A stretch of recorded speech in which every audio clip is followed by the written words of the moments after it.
Today, we are very, very honored to be joined by a man who is an historian, he's a host, he's a Christian thinker, he's a cultural warrior, a man who has written many books. Books such as If You Can Keep It, very important to be reading right now. Books on William Wilberforce, books on Dietrich Bonhoeffer, books on Martin Luther, and I think perhaps most importantly, books such as Donald Drains the Swamp, Donald Builds the Wall, and Donald and the Fake News. There are a lot, you can understand, very prolific, very wide cultural net here. Eric Metaxas, thank you for being here. Whenever I'm introduced like that, I think like I should just leave because it can only go downhill from here. I can only disappoint people. So thank you. And also I should mention, yes, the host of the Eric Metaxas Show. The host of the Eric, you know that the name, the Eric Metaxas Show, was not taken, and we grabbed it, and so now I'm the host. So now you've got to do it. That's good. Yeah. It's good to find that. Yeah. I am amazed by how prolific you are, because I've got to tell you something. I've only done one book ever in my life. It's called Reasons to Vote for Democrats, A Comprehensive Guide.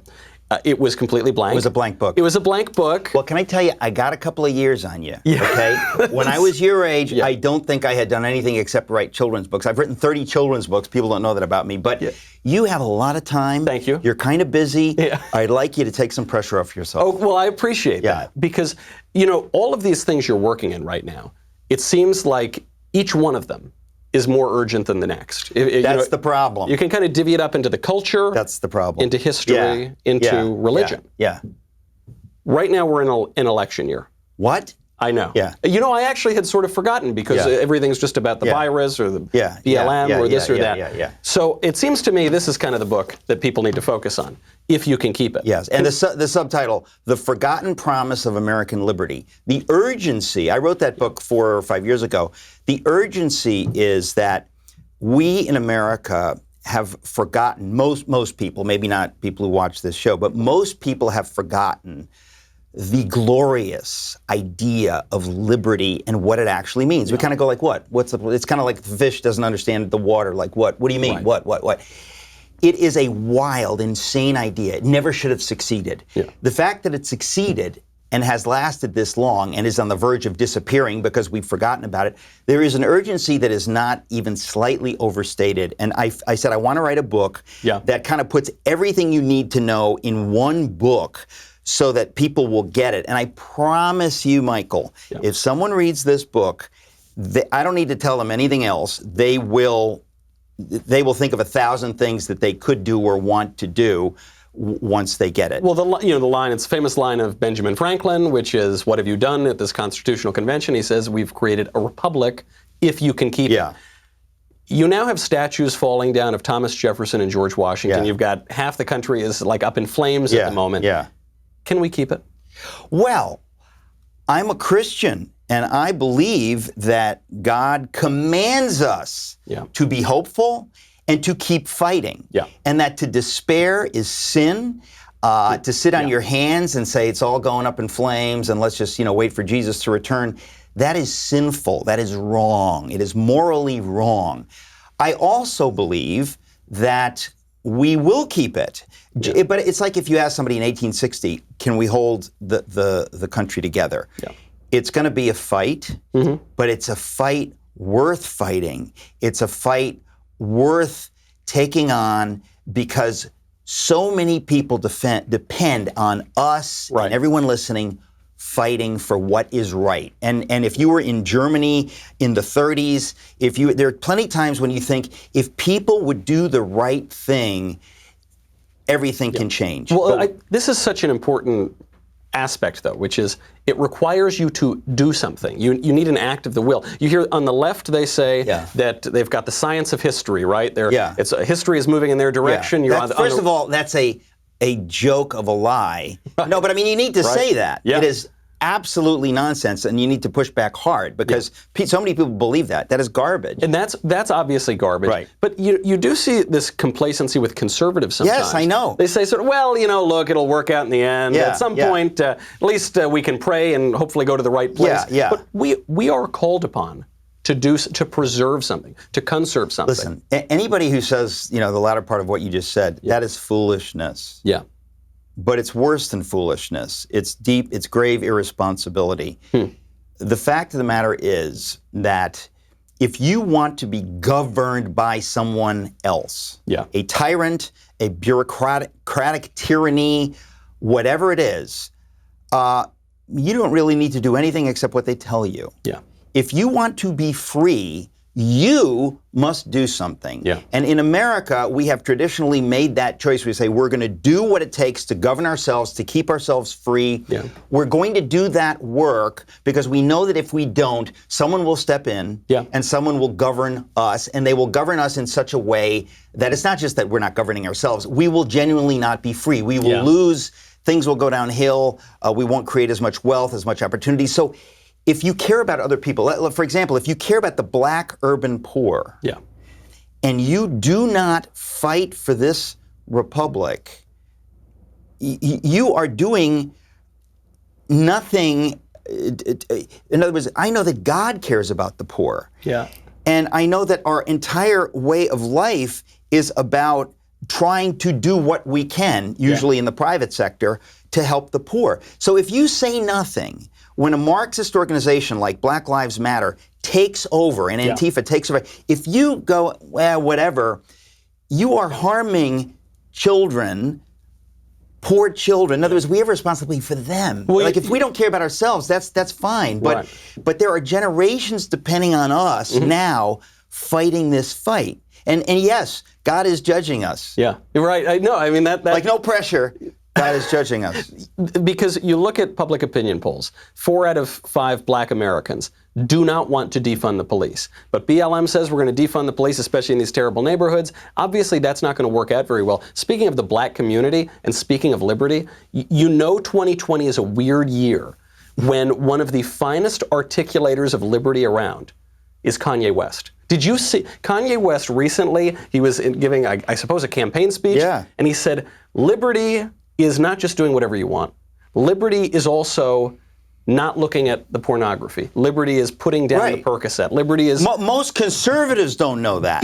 I couldn't believe it. Well, that's because he's a Christian. And because if you're a Christian with a brain, you understand, and that's what I write about in If You Can Keep It. Self-government and liberty mean I have to govern myself. We're not just talking about a system of self-government, quote unquote. It means I must govern myself. All the founders understood this. All of the founders, not the Christian founders. Every one of the founders, including Franklin and Jefferson, understood that if we have a virtuous people who will govern themselves, usually that comes from faith, then we can be free. But if we don't, there is no form, there's no checks and balances, there's nothing we can do to prevent it from going into some kind of tyranny or anarchy or whatever it is. So Kanye West gets this because he has struggled with various addictions and this and that. So he's put these pieces together. Half the people, none of the Never Trumpers get this, but I'm saying that like half of the people that are social conservatives barely make this connection between faith and freedom. And so to my mind, this is, I mean, it's why I wrote this book, but it's also kind of a moment in our history where we're getting a glimpse of the horror of the other side's fruit. Well, I see this image, as you're describing, of conservatives kind of shrugging their shoulders, right? And one thing you often hear, and it's a true statement for what it's worth, is politics is downstream of culture. Correct. But that's not an excuse just to shrug it and say, okay, well, we can't do anything, right? No, well, politics is downstream of culture, but then there's plenty you can do in the culture. You know what I'm saying? Like not looking at pornography would be step one. You know, not giving money to anything that is harming the culture. And listen, this is, I mean, it's why I do a lot of the writing and the types of things that I do. Is that I feel like we have neglected the culture, and it's kind of like fighting a war. And you're getting killed, and you don't understand why we got more boots on the ground and more tanks and more. And then you realize, we forgot the Air Force. They have an Air Force. We don't have a plane in the sky. The culture is like the Air Force. If you've got air cover, it changes the whole battle. We have neglected, I mean, think of, is there a talk show, whether it's Conan or, go down the line, that is either conservative or not anti-Trump, or what? In other words, here you have at least 50% of the country that has that point of view. But all of those major shows are coming from a secular, humanist, liberal, hate Trump, hate conservative worldview. Right. That's not the free market. That's like a weird monopoly. And we have, we meaning conservatives, traditional people of faith, have allowed that to happen. And then we complain that the culture is going to hell. Well, I love this too, because this is another one of these shrug your shoulders excuses. They say, well, look, it's the free market. Every single television show is left-wing. Every single one. That's the free. But you know what that's like saying? That's like saying like we have a free market. Like we got some slave states. And if you're against slavery, like just don't buy one. Yeah. Like there's no moral issue. It's just the free market is the only morality. You're free not to buy a slave. Let me tell you, the free market, and again, it's something I talk about briefly in there, but I've talked about it a lot. We need to understand the moral component to capitalism and the moral component to democracy. For example, if you believe, as we believe, that mankind is fallen, which even the founders all understood, why do we need checks and balances? Because, power corrupts. Why? Because that's people. Angels do not govern men. So there you go. Thank you. Did you just think of that? Okay, so, but the point is, if you believe that, you know that unless the people are virtuous, generally speaking, they will vote for Hitler. In other words, the idea that we can vote is meaningless unless we, the people, know what is good, choose what is good. In other words, I could pick somebody that's going to line my pocket and wreck America, or I could pick the guy where I'm going to get less money, but he is going to help the whole country.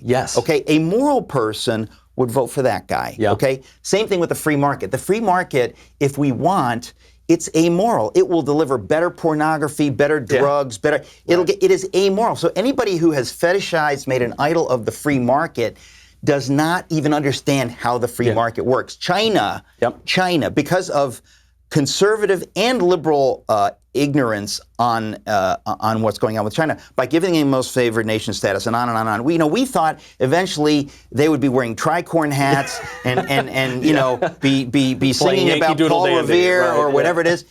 We now know it doesn't work that way. Right, it doesn't.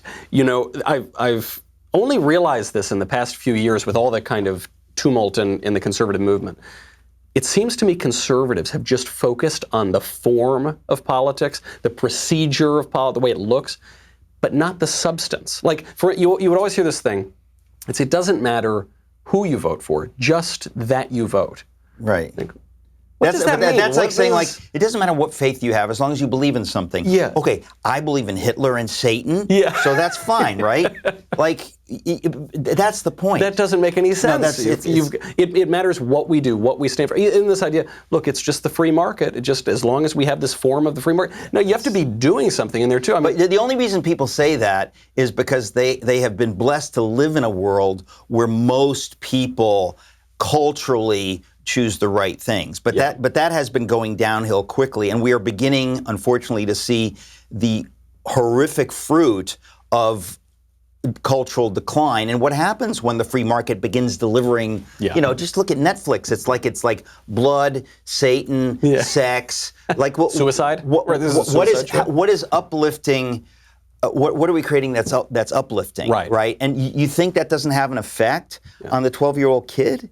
Like, you don't care about all those kids that are growing up in this world? Like, God will judge you for that. You need to think about them. What are you putting in front of them? And if you think the free market will save them from that, you don't understand the free market. For how long did the Republican Party, in every one of their fundraising speeches, defend corporate America as though the giant corporations, they're the most wonderful, thank goodness for the... Corporate America has pushed the country to the left more than maybe any institution other than academia. And I think that the founders, this is the one thing the founders couldn't quite see, in other words, they couldn't quite predict.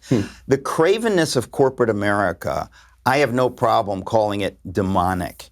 There is a level, let me just tell you, in other words, if Nike and other companies are willing to use slave labor in China to make an extra buck, how are they morally different from the people who used Jewish slave labor? They worked with the Nazis. They said, you know what? If we don't do it, somebody else is going to do it. I might as well get the profit. What about the people that said, okay, we're going to trade with the South and you've got slaves, but I just don't care. That's your business. It's everybody's business. Mankind is our business, to quote Dickens. in Scrooge and in Christmas Carol, we are to be about our Father's business, to quote Jesus, and we are our brother's keeper. And if you do business with a corporation or a country that is allowing slave labor and other violations of human rights, you are guilty. Okay, and so a lot of people would be very quick to say, if I'd been alive in Germany, I certainly wouldn't have said, okay, well, you are alive in Germany what are you doing this now? Minute, and you have a choice, okay? Are you going to hold the NBA's feet to the fire? Are you going to hold Nike's feet to the fire, Apple's feet to the fire, Google's feet to the fire? All of these companies, to my mind, and there's so many, they do not have any moral conviction. It's only about the bottom line. That is whorish behavior. It is immoral behavior. If you care about human beings, you cannot do that, and we need to call them to account. Right. What does it conserve if Nike can make an extra buck by exploiting slave labor in China? One thing I think conservatives often, when they shrug their shoulders, they leave it at politics as downstream of culture. They ignore the amount to which politics can affect culture. That's sort of another point. But one thing I love about what you do is you go that step further. And if politics is downstream of culture, well, what is culture downstream of? Cult and culture come from the same root word, right? It's downstream of religion. I'm reminded of that line from Henry Edward Cardinal Manning, who said, at bottom, all human conflict is theological. As much as conservatives in America are kind of waking up to shaking off the platitudes of the last 30 years, do they get that part yet? Well, I think folks like you and me are doing our best to help them understand it. I mean, in the book, If You Can Keep It, and I didn't show up here to plug that book, but it's like all these ideas are in that book. But you know this too, okay? You cannot divorce anything from anything else. Your faith is connected to virtue, which is connected to self-government and liberty. So if you value liberty and a free system, you cannot get away from those ideas. So any libertarian who thinks you can is flat out wrong. The math doesn't work. So these things are connected. And once we in this culture, roughly 50 years ago, when we took prayer out of the schools, when we had the sexual revolution, something happened in the culture, a shift happened. And in effect, we divorced, as a Catholic, I can tell you, and once Mary Eberstadt's book, once the pill created a technology to divorce sex from children and family, something happened in the culture. And we've watched that work its way out over 50 years, okay? And we now see that these things have to go hand in hand. We have to talk in our schools, in our public schools, about virtue, about right, about wrong, about dignity and honor. We have to talk about the honor of George Washington in doing what he did. Once you cease to teach those things and cease to teach heroes and cease to teach what makes America great, once you cease to do that, you have opened a way for, Lincoln talks about it, a free people's suicide, right? That eventually we will destroy ourselves. Once we take our eye off that ball, and that's sort of what we've been doing the last 50 years. And the sexual revolution has just made it, more and more obvious. And here we are. And here, well, that's the point. Right, sure. Because you've mentioned prayer in schools. You've mentioned reading the Bible. I mean, things that you're not even allowed to utter that suggestion. Because what we are told by the popular culture is, if you talk about virtue, if you talk about the Bible, if you talk about Christianity, that is pushing, that's indoctrinating your point of view. And so I guess the premise of that is that the public schools as they are now are totally neutral. They're totally neutral. But that's the whole point. That's the joke. And that's why conservatives and traditional people and people of faith, if you don't push back, you deserve to be pushed into the corner, because you are allying yourself with those who would push you in the corner. Look, who gets to decide what we can talk about? In a free culture, you're telling me, well, you can talk about climate change, you can talk about this, okay, but you can't talk about that.